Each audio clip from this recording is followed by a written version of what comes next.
Two affordable wireless contenders. One big question. Which one really delivers? On the left, Mint Mobile, the budget-friendly upstart riding T-Mobile's 5G waves. And on the right, Cricket, AT&T-powered, family-focused, and packed with perks. Let's skip the buzzwords and get to the real stuff. Each category earns points, and at the end, you'll see exactly who comes out on top. The result might not be what you expect. All right, real quick, here's a mind map of all the stuff we're about to compare.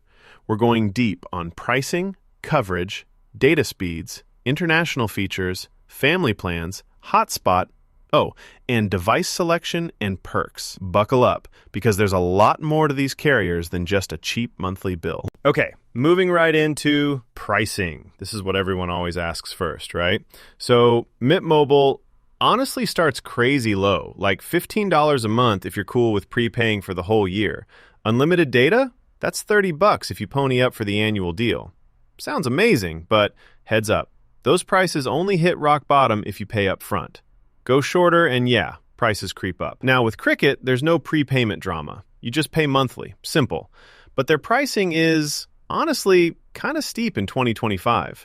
For the same 5 gigabytes, you're looking at $30 a month. Unlimited? It's at least $55, and that's before you add anything extra. No contest here. Mint's just way more affordable for solo users, especially if you can commit up front. Let's talk coverage. Mint rides T-Mobile's network, which is super fast in tons of cities. 5G?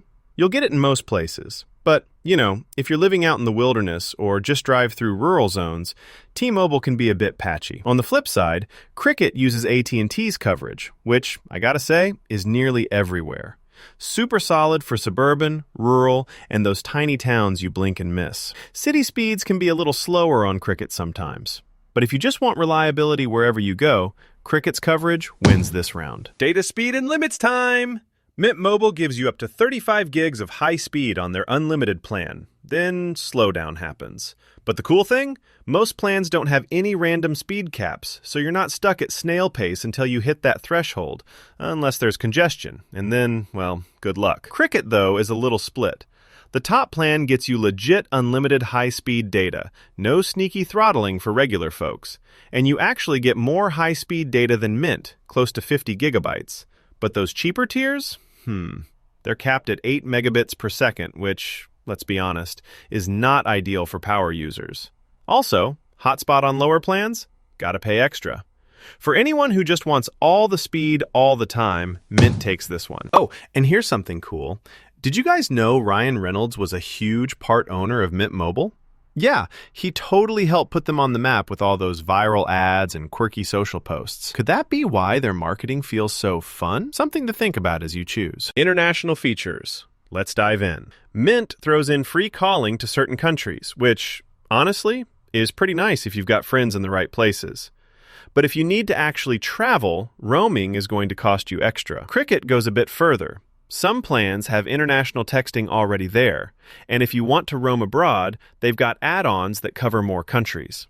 The catch? You need a higher tier plan for the fancy features. Still, Cricket's options make it a little more travel-friendly, so I'd lean that way. All right, family plans. Here's where things start to diverge.